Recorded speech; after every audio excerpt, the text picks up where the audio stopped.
My friend Melissa on Twitter asked me what I actually mean when I talk about posh English. What does that actually mean?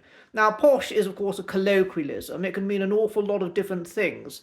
But in the context of talking about accents, what we're referring to is heightened received pronunciation, or traditional received pronunciation, or conservative received pronunciation. This is the accent that was associated with the upper classes, with the aristocracy, the royal family in the 20th century. But from about the 1950s onwards, the BBC insisted on the use of this kind of accent in their radio and television programs. They thought it was more of a correct accent, and so they insisted on their newsreaders and their presenters speaking in received pronunciation. As a result of that, people across the country were exposed to it. So in the late 20th century, in the 1950s and 1960s, it moved from being the accent of the upper classes to being the accent of the middle classes, and maybe even some aspirational working class people might have maybe used some elements of traditional received pronunciation.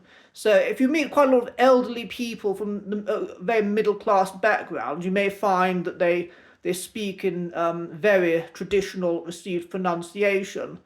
Whereas today, a lot of people might get called posh without necessarily using all of the vowel sounds that we would use within traditional received pronunciation. So if you take Boris Johnson, he's considered to be very posh, and he's from something of an upper class background to some extent. So you might expect him to be using the best of RP, but no, actually, if you listen carefully to Boris Johnson, you find that some of his vowel sounds don't follow the traditional received pronunciation.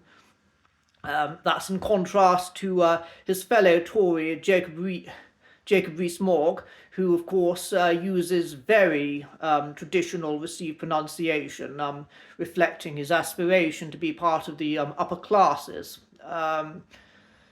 So somebody today who's considered to be posh would basically just get all of the standard vowel sounds, all of the standard pronunciation that's considered to be correct today, which in some respects would differ from how somebody using received pronunciation in the 1950s or the 1960s would use it. So, for example, in traditional received pronunciation, we have the trap vowel. So we don't say handbag, we say handbag. We don't say and, we say and.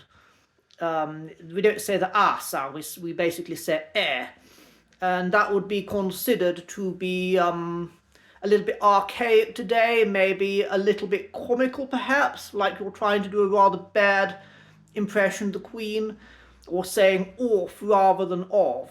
So a lot of people that maybe you might call posh might avoid or not actually use some of those rather traditional pronunciations. Nevertheless, if it is your aspiration to speak in a posh accent, if you want to sound like somebody on the Crown, then you need to learn to differentiate between the kind of standard Southern English, which certainly is considered to be middle class today, but is not quite the received pronunciation of those grand years in the past when every BBC presenter aspired to speak like the Queen or like a member of the royal family. I hope that makes sense to you. Thanks.